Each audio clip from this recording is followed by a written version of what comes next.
Students, अब आज हम एक नया टॉपिक पढ़ेंगे, that is the double circulation. इसके बाद हम पढ़ेंगे about the regulation of cardiovascular system and then about some disorders. सबसे पहले डबल सर्कुलेशन से स्टार्ट करते हैं। तो हमारी जो ब्लड वेसल्स होती हैं उसमें ब्लड जो होता है एक स्ट्रिक्ट और एक फिक्स्ड रूट से बहता है, मतलब एक तरीका होता है, एक रास्ते से बहता है, वो एक प्रॉपर फिक्स्ड रूट है उसका। और आर्टरीज और वेन्स जो हैं वो सबसे इम्पॉर्टेंट हैं, बिकॉज सबसे ज़्यादा ब्लड का फ्लो इन्हीं के थ्रू होता है।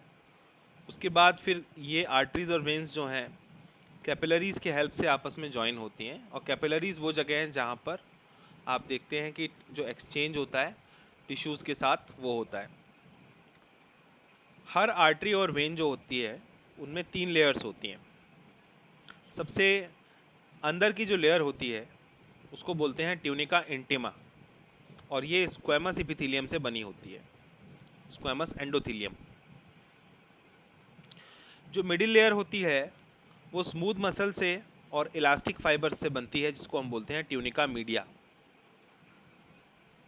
और सबसे बाहर वाली लेयर जो होती है वो फाइब्रस कनेक्टिव टिश्यू से बनती है, जिसमें कोलाजिन फाइबर बहुत सारे होते हैं, जिसको बोलते हैं ट्यूनिका एक्सटर्ना। नाम भी बहुत क्लियर है, ट्यूनिका एक्सटर्ना सबसे बाहर वाली हो गई, उसके बाद फिर हो गई ट्यूनिका मीडिया, और फिर हो गई ट्यूनिका इंटिमा।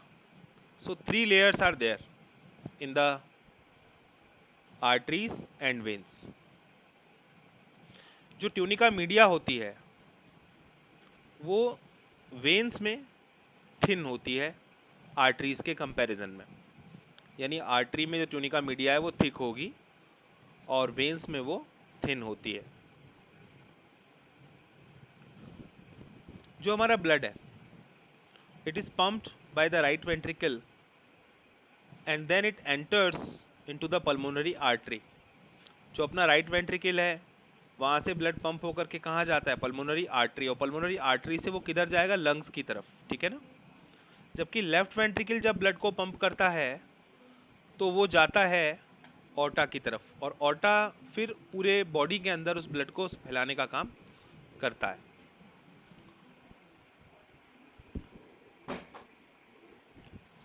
जो डीऑक्सीजनेटेड ब्लड है वो जा कहाँ रहा है, लंग्स की तरफ, जैसा हम पहले भी डिस्कस कर चुके हैं। जबकि जो ऑक्सीजनेटेड ब्लड है वो पल्मोनरी वेन्स के हेल्प से वापस लौट करके लंग्स से लेफ्ट एट्रियम में आता है। This pathway is called as the pulmonary circulation. तो पल्मोनरी सर्कुलेशन में क्या हो रहा है, हमारा जो हार्ट है, हमारे हार्ट से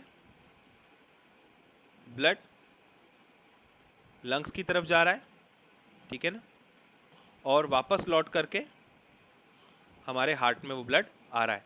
तो जो जो ब्लड हमारे हार्ट से लंग्स की तरफ जा रहा है वो डीऑक्सीजनेटेड है, ओके, और जो वापस आ रहा है वो that is oxygenated, O2 containing blood. तो इस पूरे रास्ते को बोलते हैं पल्मोनरी सर्कुलेशन, क्योंकि सर्कुलेशन कहाँ हो रहा है, अपना लंग्स के साथ कनेक्टेड है। The oxygenated blood entering the aorta is carried by a network of arteries, arterioles and capillaries to the tissues, from where the deoxygenated blood is collected back by the system of venules, veins and vena cava and emptied into the right atrium. तो हमारे right atrium के अंदर जो blood आ रहा है that is the deoxygenated blood which is collected by venules, veins and Veena केवा। तो नाम से ही आपको पता चल रहा होगा, वेन्यूल्स सबसे छोटी ट्यूब्स हैं, उसके बाद वेन्स आती हैं और फिर आता है वीना केवा, जो कि ब्लड को हार्ट के अंदर छोड़ देता है। वहीं जो ऑर्टा है वो ब्लड को कहाँ ले जाता है, आर्टरी में। आर्टीरियोल्स के रास्ते कैपिलरीज तक पहुँचाती हैं, जहाँ पर फिर टिश्यूज़ के साथ एक्सचेंज होता है बहुत सारे सब्सटेंसेस का। इस सर्कुलेशन को हम बोलते हैं सिस्टमिक सर्कुलेशन। तो 2 सर्कुलेशन पढ़े अभी हमने, systemic circulation and the pulmonary circulation. So there are 2 circulations, clear. The systemic circulation provides nutrients, oxygen and other essential substances to the tissues. and take away carbon dioxide and other harmful substances for the elimination. तो systemic circulation important है, जबकि pulmonary circulation जो था वो oxygenation करने के लिए ज़रूरी था ब्लड के. We can also see a unique vascular connection, यानी ब्लड वेस्कुलर कनेक्शन हम देखते हैं डाइजेस्टिव ट्रैक्ट और लिवर के बीच में. यानी हमारा जो डाइजेस्टिव ट्रैक्ट में जो हमारा इंटेस्टाइन है उसके और लिवर के बीच में एक कनेक्शन है जिसको बोलते हैं हेपेटिक पोर्टल सिस्टम.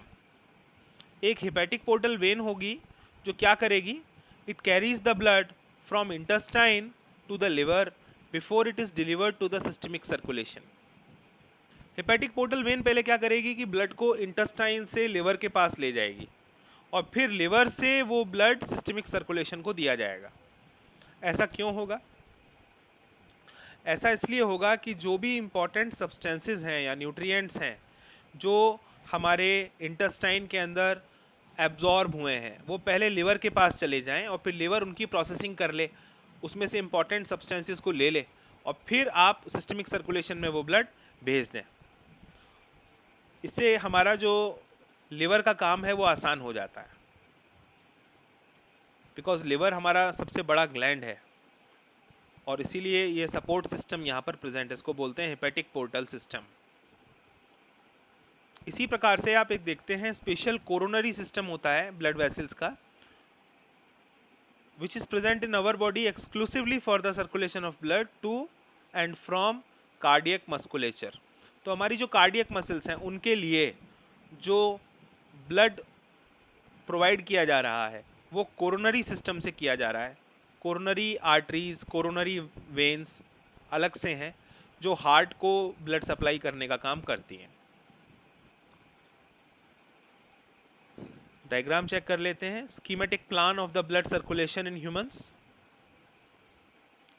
आप ज़रा देखिए, इसमें सबसे पहले आर्टरी को चेक कर लेते हैं और वेन को चेक कर लेते हैं. आर्टरी में आपको ल्यूमिन जो है छोटा नज़र आ रहा होगा और वेन में ल्यूमिन बड़ा नज़र आ रहा होगा. तो आपने पढ़ा था कि जो ट्यूनिका मीडिया थी, ट्यूनिका मीडिया किस में थिक थी? आर्टरी में, ऐसा था, और वेन में थिन थी. आर्टरीज में ब्लड ज़्यादा प्रेशर से बहता है, ये भी आपको ध्यान रखना होगा. ठीक है.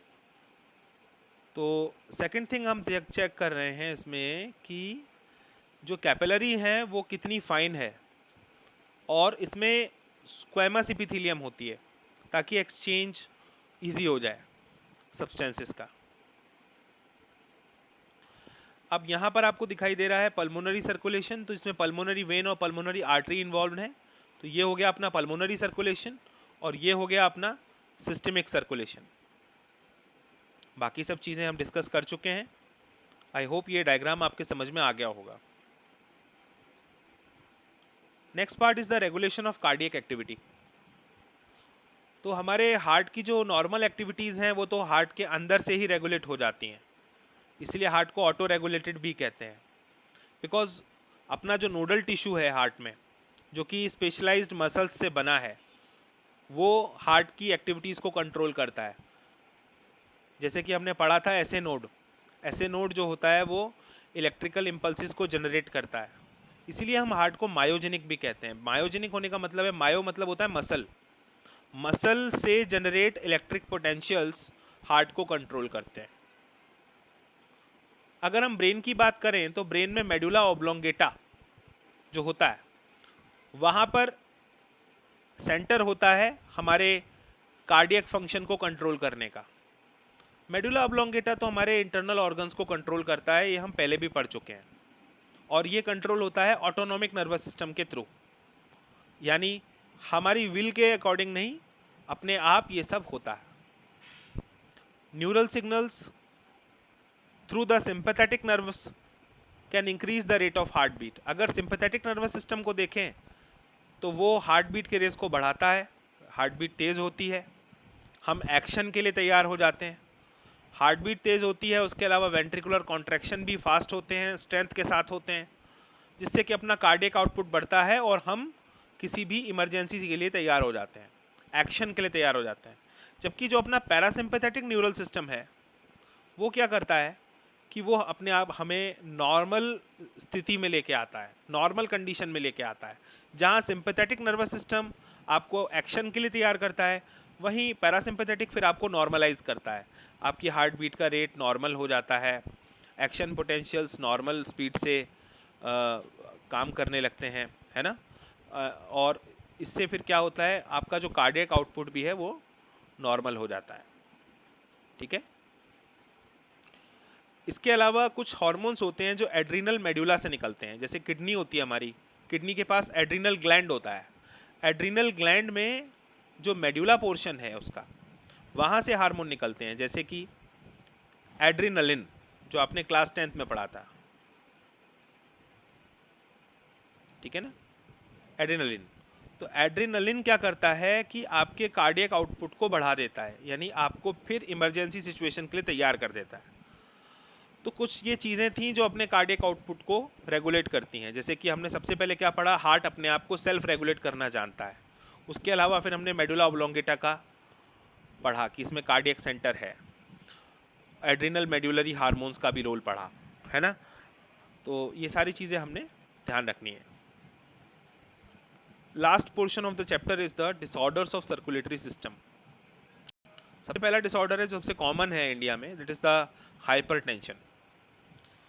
Hypertension is the term for blood pressure and which is related to the high blood pressure. Okay, यानी जब हमारा ब्लड प्रेशर,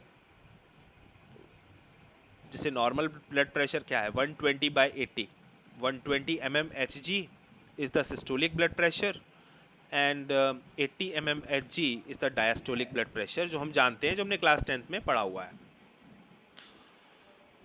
अगर आपका ब्लड प्रेशर बार बार चेक किया जाए अलग अलग दिनों में, और अगर वो 140/90 से ज़्यादा निकलता है, तो इट मीन्स आपको क्या है, हाइपरटेंशन है। आपको हाइपरटेंशन है, आपको हाई ब्लड प्रेशर है। इससे आपको हार्ट डिसीजेज हो सकती हैं और आपके ब्रेन और किडनी को नुकसान हो सकता है इन द लॉन्गर रन, धीरे धीरे। तो सेकंड प्रॉब्लम है कोरोनरी आर्टरी डिसीजेज। तो इसको एथीरोस्क्लेरोसिस भी कहते हैं। इसमें वो वेसल्स अफेक्ट होती हैं जो हमारे हार्ट मसल को ब्लड सप्लाई करती हैं, और ऐसा इसलिए होता है कि बहुत सारा कैल्शियम, फैट, कोलेस्ट्रॉल और फाइबर्स डिपॉजिट होने लगते हैं हमारी वेसल्स में जो हार्ट को ब्लड सप्लाई कर रही हैं। हार्ट में कहाँ, हार्ट मसल्स को, जिसकी वजह से आर्टरीज़ का जो ल्यूमिन होता है वो नैरो हो जाता है, बहुत कम हो जाता है। और जब जो ल्यूमिन है वो बहुत कम हो जाता है तो प्रेशर बहुत बढ़ जाता है। क्लियर। और इसकी वजह से हमको कोरोनरी आर्टरी डिसीजेस हो जाती हैं, हार्ट मसल से रिलेटेड प्रॉब्लम्स क्रिएट हो जाती हैं। Next problem is the angina. इसे एंजाइना पेक्टोरिस भी कहते हैं। इसमें आपको चेस्ट पेन होता है बहुत तेज, और ये तब होता है जब आपकी हार्ट मसल को ऑक्सीजन बहुत कम मिल रही हो। एंजाइना मैन और वुमेन दोनों में हो सकता है, किसी भी एज में, बट ये मिडिल एज में और एल्डरली यानी जो बूढ़े लोग हैं उनमें ज़्यादा देखा जाता है, और ये हार्ट को ब्लड फ्लो की कमी के कारण होता है। हार्ट फेलियर, इसका मतलब ये होता है कि heart is not pumping blood effectively, जिससे कि आपकी बॉडी की नीड पूरी नहीं हो पाएंगी। अगर हार्ट ठीक से ब्लड को पंप नहीं कर रहा है और आपकी बॉडी की नीड्स पूरी नहीं हो रही हैं, इसका मतलब आपका हार्ट जो है वो फेलियर शो कर रहा है। इसको कभी कभी कंजेस्टिव हार्ट फेलियर भी कहते हैं, बिकॉज इसका एक सिम्टम है हमारे लंग्स भी ठीक से काम नहीं करते, उनमें कंजेशन होने लगता है। हार्ट फेलियर को कभी भी कार्डियक अरेस्ट के साथ आप सिमिलर ना समझें। कार्डियक अरेस्ट का मतलब होता है हार्ट बिल्कुल बीट करना बंद कर दे, इसको कार्डियक अरेस्ट बोलते हैं। जबकि हार्ट अटैक का मतलब होता है कि हार्ट की मसल सडनली डैमेज हो जाए। अगर उसको ब्लड सप्लाई नहीं मिलेगी तो मसल डैमेज हो सकती है, और सडनली हुए ऐसे डैमेज को हम हार्ट अटैक कहते हैं। तो तीन चीज़ें ध्यान रखनी है, heart attack, cardiac arrest and heart failure. तो thank you very much for watching this video.